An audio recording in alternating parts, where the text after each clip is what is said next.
Well, Uber, the ride-sharing giant and world's most valuable startup, has been in the news a lot this week. Among its more notorious headlines, the battle with the government in the Philippines. Uber, along with other ride-sharing companies like Grab, was ordered to halt operations in an effort to combat congestion there, an order it defied, pending an appeal. Joining me now from New York to discuss this, as well as take a look at the future of transportation. Actually, it looks like he is in D.C. Gabe Klein, the co-founder of CityFi and the senior vice president at Fontanellis Partners. Gabe, thanks for joining us back here on the show. So look, it's not the first time Uber has defied the government. How big a problem do you think this kind of thing will be for Uber globally and here in the United States? Well, thanks, Emily, for having me on. I mean, I think Uber is used to this now. They do this over and over where they sort of push things to the limit, right, and then beg for forgiveness. And that's what's happened in the Philippines.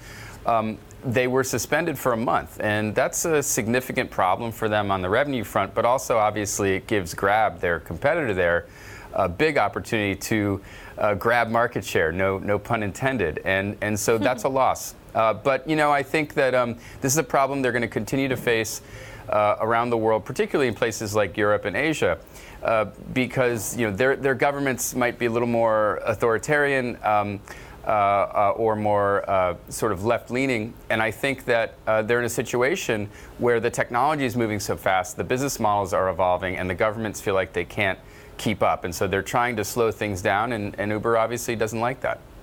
Now, you're a Lyft investor, and it's very easy to get caught up in this idea of ride-sharing as the future, but in places like China, we're seeing a resurgence in bikes and bike sharing. I mean, you know, how do you think the chips actually fall when it gets to like a decade, 2 decades from now?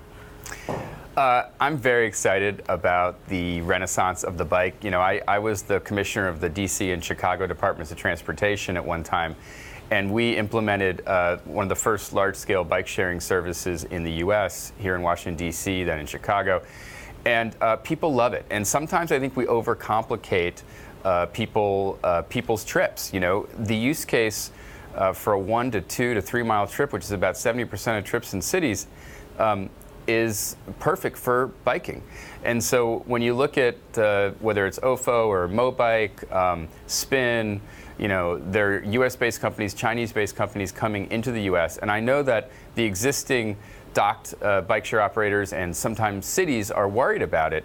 But big picture, I think the single occupancy vehicle, the car, is really the enemy here.